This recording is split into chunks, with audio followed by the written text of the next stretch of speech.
Well, welcome back, everyone. I'm hoping that you had a fantastic and wonderful first week like I did. Um, if not, we're going to discuss some of the things that might have put you in a setback or might have caught you off guard so that we can set you up for a fantastic and wonderful week for week two. So, let's go ahead and first review week one.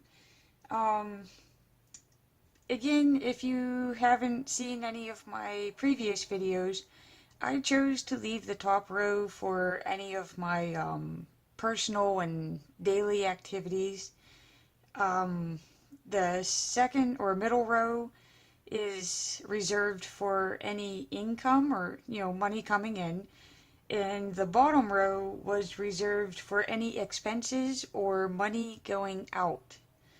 Um, I chose this fashion just because I'm an emotional shopper and I wanted to track what was occurring in my daily life along with my expenses to see if I could find if there were any what I would call danger days, to where if I notice that there's a lot going on in a certain day, then I need to avoid any stores or any online shopping by any means necessary, just because I want to set myself up for a successful journey throughout the 2019. So, with that said, the first thing that I wanted to note with is that I did reach both of my goals. I did have less than 5 purchases for the week. Um, I mainly had three. Um, Trying to think of how the best way to explain this. With the rent, my health insurance, and then credit card bills and phone, those were listed under the fixed expenses. So I am including my variables as expenses just because they're not really things that are set in stone, but the variables that I projected myself for in my monthly budget, I'm not considering what I want to call free spend. And those are unexpected or unplanned. They're typically sporadic and impulsive. So those, like the free spend, what I'm considering free spend, would be those types of purchases where if you're randomly walking through a store and you see an item and it was an item that you were not planning on purchasing that day and that you really did not intend to purchase before you entered that store. So those are impulsive buys, and we need to avoid those in order to maintain a healthy budget. Um, Moving on from that, I did have projected, which I will show you here just in case if you didn't see the previous two. I was projected to purchase $30 worth of gas. That is in my monthly budget. So as you can see here, 30 for gasoline. I take advantage of Giant Eagle's Fuel Perks program, and I still had 15 gallons worth of gas still in storage. So I got lucky for this time around because I did not need to use the $30 that I had put back for gas. Instead, I got $39, approximately $39 worth of gas for free because of my fuel perks. So I put that expense in just because I do want to keep track of when I'm purchasing gasoline for my vehicle, but I wrote the total down in green and I did not include it in my, oh God. Yes, I keep all of the receipts in there too, by the way. It's a really great handy place to track what you're doing.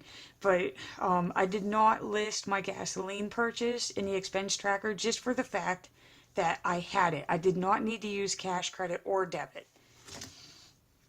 Now, another thing I want to point out is my hidden subscriptions. Uh, you possibly may have tons of these and you don't even know it, and they're going to pop up. Please be proactive and try to think of any possible um, subscription that you may have. You may be using it, or it may be a subscription that you got years ago and you've simply just forgot about it. The one that I have is just Fab. It's a wonderful shoe site if you've never been to it, but since we're trying to save money and budget accordingly, um, I'm gonna highly recommend not to venture over there just yet. It is quite addicting, and they do have any type of shoe that you can think of. But they also have a subscription. It's a monthly subscription where I can get any type of shoe that I want for a set price. But if I choose not to get that shoe, I have until the 5th of the month. So I have the 1st, 2nd, 3rd, 4th, and 5th to skip for that month, or they automatically deduct, it's like 30 or 40 from my bank account. I don't have that right now, and I do not need shoes. So for those subscriptions, again, take this as a reminder. Please go through any of your subscriptions, find out when they're due, find out if you can skip them, and if you really do not use that subscription, just cancel it. You can always go and re-sign up. So just for your benefit, cancel the subscriptions that you do not use. The next thing that I want to move on to is the importance of emergency funds. Now, in the beginning, for my monthly layout, you can notice that I had about $2,000 set in my emergency fund. And one thing that I did not go into too much in detail with this is that this emergency fund is actually separate savings accounts that I just lump all the money together and call it an emergency fund, but I have different amounts of money put back for different things. And this actually came in handy this week, not for me, but for my father. My father's car was stolen over New Year's Eve weekend. Having your vehicle stolen is not a great experience, and it's really not for the lighthearted. But with me actually having my expenses organized and having some savings put back for specific goals and reasons, I was able to help my father pay for the cost of the towing and the impound fees once they did find his vehicle, which is quite rare, but we found it. And there was no way possible that he would have been able to get that vehicle back because he did not have any emergency funds put back, whereas I did. And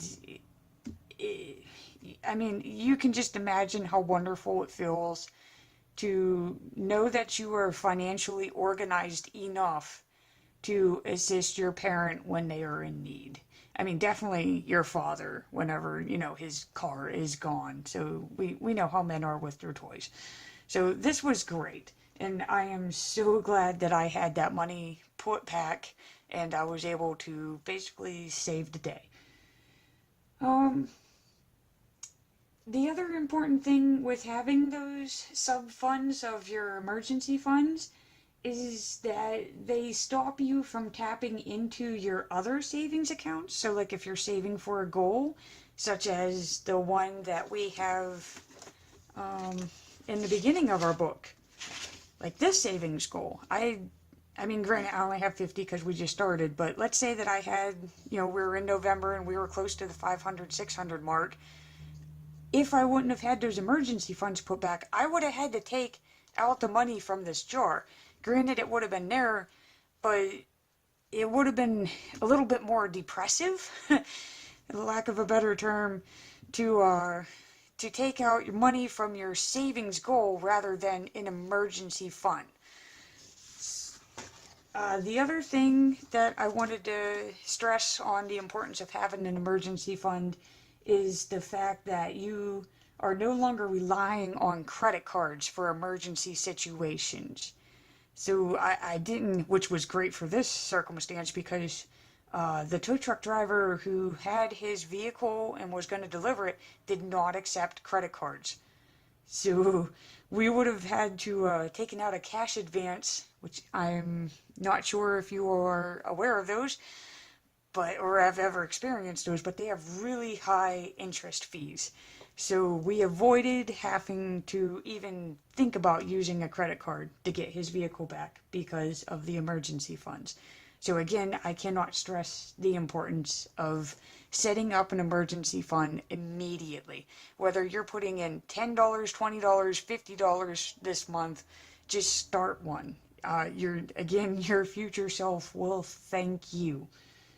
Um, the next thing that I want to move on to a more happier note is the importance of chores and that they kind of get a bad rap because no one really likes to clean. I mean, think about it. It's not really the most fun you could do on your Saturday.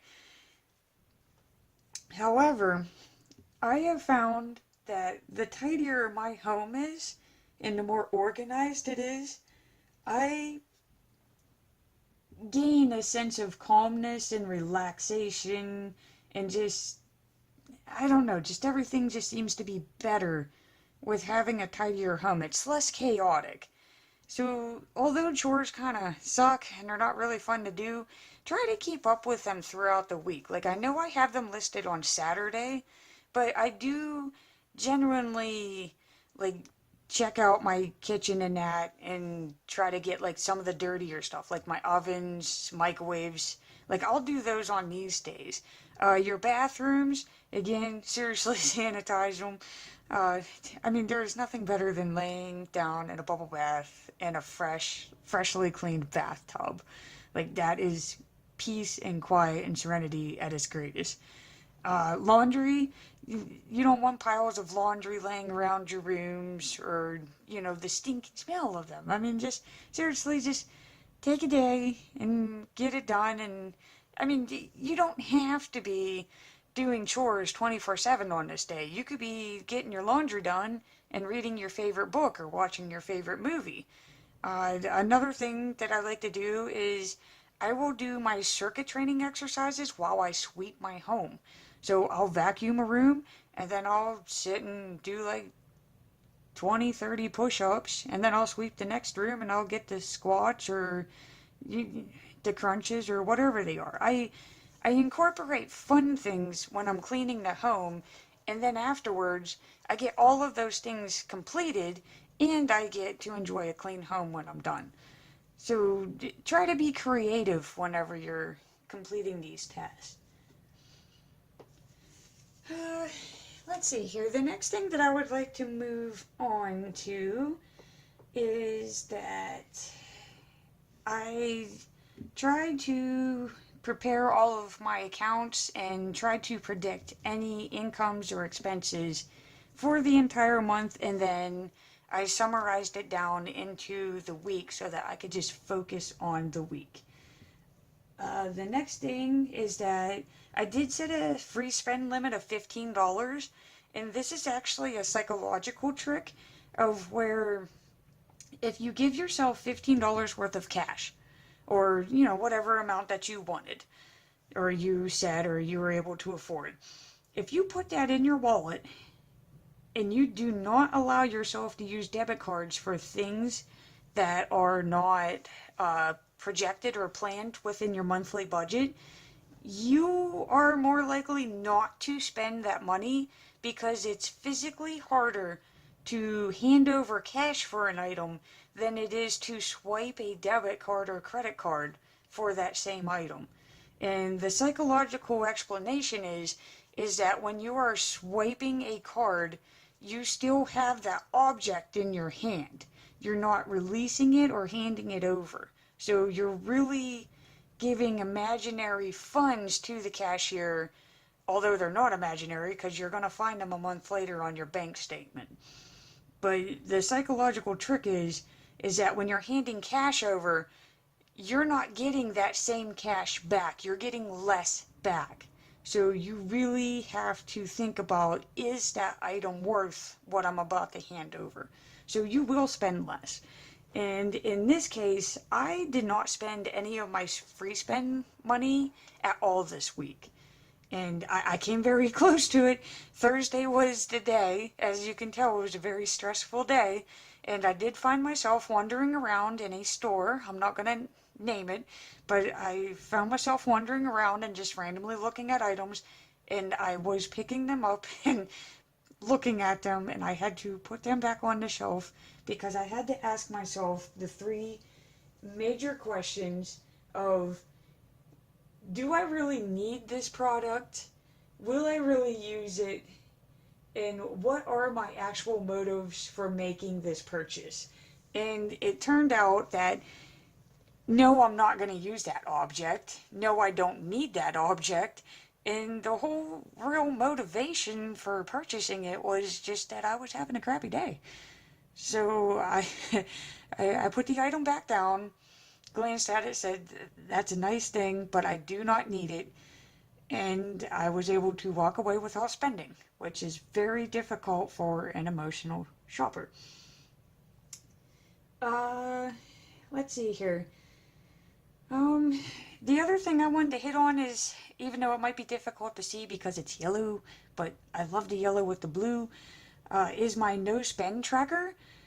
I seriously was actually pessimistic about this goal at the beginning of the week. I did not think I was going to be able to make it all 7 days without spending outside of my projected budget. I know this may be a little confusing because you are seeing expenses, but all of the expenses I have listed here are within my projections.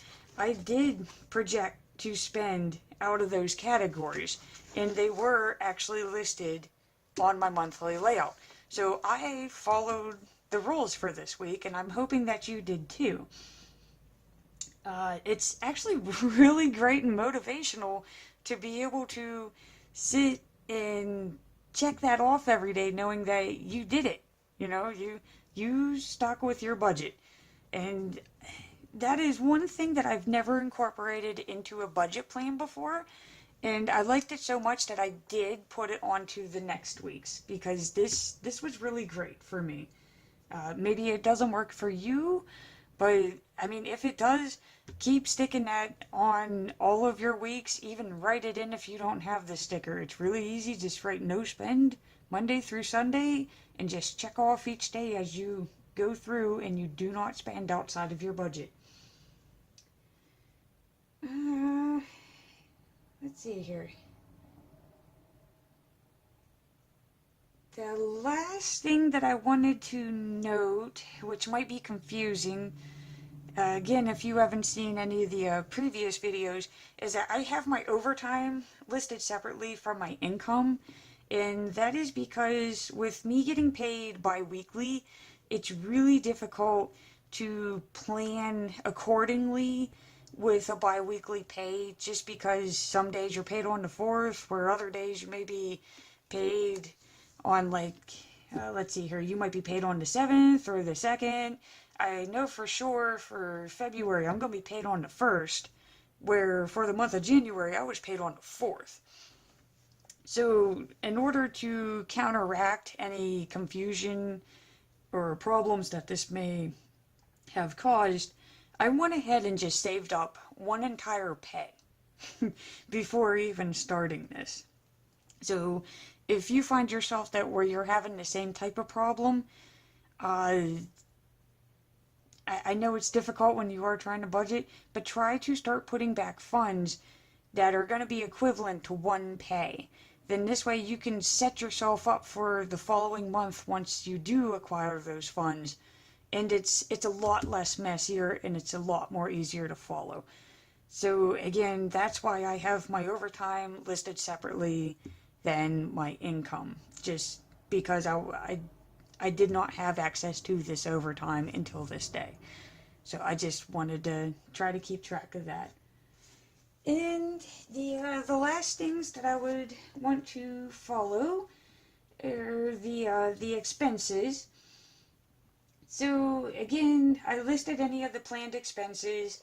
So I have, my savings, my rent, health insurance, credit cards, and phone. I also included the planned variables down here. And again, the fuel perks, I listed it even though it didn't come out of any of my accounts, just so that I am aware of how much I would have spent if I did not have that sitting in my closet. The other thing is that uh, I have like my cigarettes and my food, my planned variables. I listed them in red ink just because they are actual deductions, and I just found that the color coding was a lot more simpler for me to follow. Now, the other thing that I want to review is, again, anytime that you're doing any of your expenses coming out of here, you want to keep track of them on these two pages. So this would be the actual expenses, and I'm saving this for variables and impulsive shopping. And again, my goal was 5 per week, which, as you can see, I've only done 2. And I still had 3 more to go this week, so that's great. I'm off to a great start there. And the other page would be the bill pay checklist. And again, you just take all of your fixed and variable expenses, if they're like credit cards and things like that, that you know you're going to pay per month, but the amount changes. Just go ahead and list them in the order that they do to the best of your abilities, and write down how much, not how much you projected, but how much you actually ended up paying. A great example of this is I only projected my health insurance at $7. It was $7.15, so I had to mark down 15 cents behind the 7. You know, no big deal there. Another thing I wanted to point out was that my heating, I really had it projected to $50, and it turns out, because it's the fantastic month of January, that my heating bill is going to be, which, let me remove my page tracker here. My heating bill for this month is $132.98. It is definitely way off from what I had originally projected, and that leaves me with an outstanding balance of $82.98. Now, this is where understanding learned optimism and practicing gratitude comes in handy, because if you watched a previous video when I first learned about this, I was actually a little angry about this, and I kind of fell into the pessimism track, just because, I mean, it is natural to glide towards the pessimistic view of things.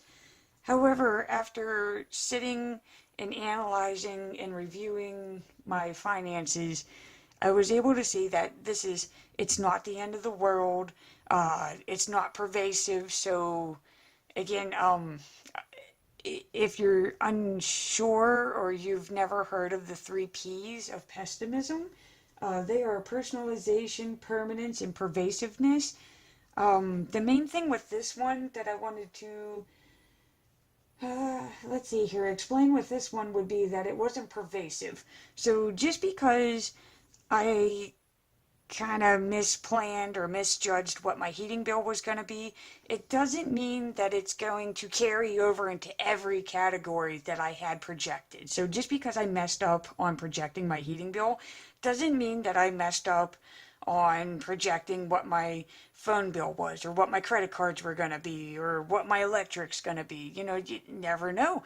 And again, taking an optimistic stance here, maybe my electric bill is going to be less than what I had projected. So we want to keep an optimistic point of view if things like this do occur. It's not the end of the world. Do not blow your budget. Don't give up. Don't say that I always suck at this, or I will never understand how to budget correctly. Those 2 words, the never and always, those are focused more on the second P of pessimism, and that would be permanence, because nothing is ever permanent. There is nothing that is permanent in this world other than the fact that everything changes. Change is inevitable. It's going to happen, and just go with the flow with things and watch and see what what and where they will take you to. Again, it's nothing is going to be always bad. It's only always bad if you choose to believe that it is. And with that, I'm going to close on the third P of pessimism, which is personalization. Um, I could have took a pessimistic point of view again with this bill, just for the fact that something bad had happened, so it must be my fault. I should have known that it was going to be that. Shame on me. I'm an idiot. I'm stupid. Don't personalize things like these. Instead, take it as that, that's life. This is real life, and that's one of the things that I do want to demonstrate to you, and it just so happens it turned out to be the first week. That this is real life budgeting. I'm not using cookie cutter numbers to show you how easy it is to budget. I'm showing you exactly what is going on in my real life budget and what I'm going to do to counteract any issues that arise and how we're going to stick with what we projected with. So it has nothing to do with getting lucky. It's just, this is life. Things like this are random, and we need to acknowledge that they happen and problem solve to see how we can surpass them. And then if good things do happen, going back to my no spend tracker, that I did not spend outside of my budget, that has nothing to do with luck. That was me. So anytime something good happens, I want you to shout it from like the tops of the rooftops that was all you. You did that. So you're building confidence and you're building resilience by taking any bad event and stating that, one, it's not personal, two, it's not permanent, and three, it is not pervasive. These things happen, deal with them accordingly, and project and move on so that you can be productive. Don't let them things hold you back anymore. All right, I'm glad I got that off my chest, because that is one of my favorite theories or concepts of positive psychology, and it has helped me out greatly. And again, I want to stress the positive aspects of keeping a gratitude journal, because it was actually my gratitude journal that did help me get through not spending frivolously or impulsively, because I was able to think about and remind myself of the things that I track in my gratitude journal. And those are the things that really matter in life. You could purchase anything you want, and a lot of us have done this, where you purchase something and you think it's going to make you so happy. Like, you cannot wait until you get this. It's going to be great. You've been waiting for this thing for how long? And then it's like a day or two later, and God, you don't even use it. You don't even know what it is. You're like, why did I even want that? And then you're stuck with the bill. So really focus on what you are going to spend your hard-earned money on, because you earn that money. Don't sell yourself short by getting caught up in the gimmicks of the sales and the clearances, and you must have this to be this person.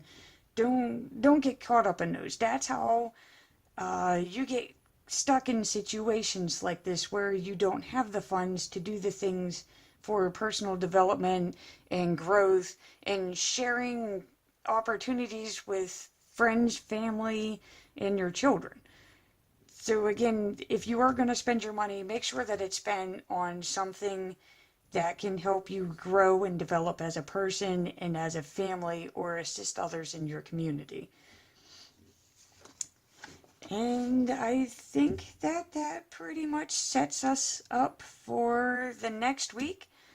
Again, I followed the same typical layout.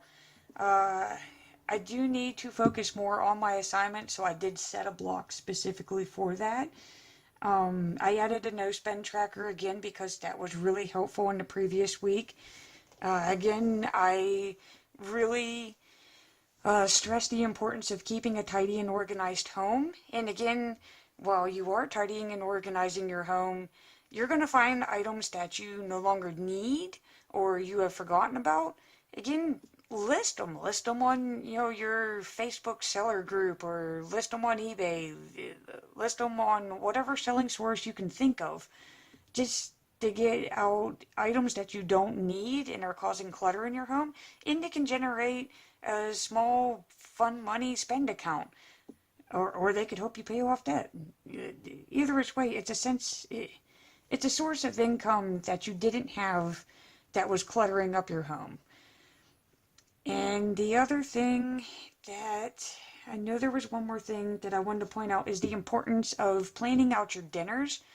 Because if you plan out your dinners before you go shopping, it gives you an actual shopping list of what you need to go to the store for, so that you're not mindlessly roaming the grocery store thinking, oh, I need to buy this and I need to buy this. No, you don't. If it's not included in your dinners or your projected meals, maybe you do breakfast, lunch, and dinner.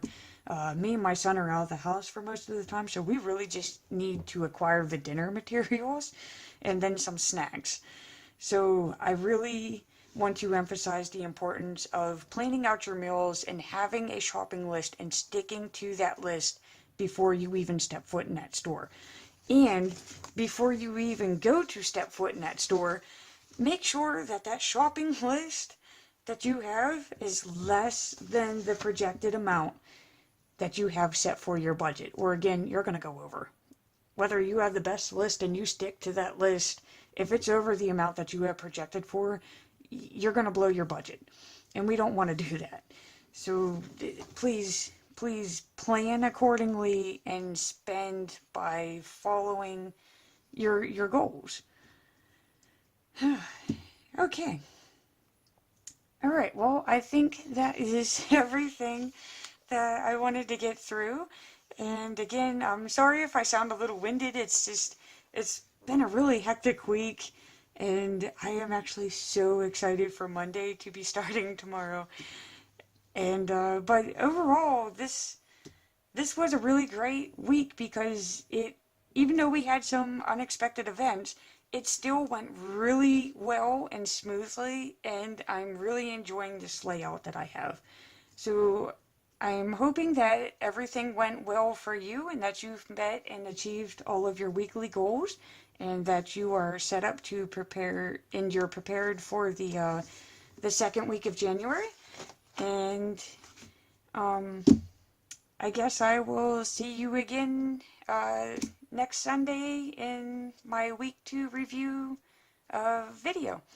Have a wonderful evening, and take care, and happy crafting.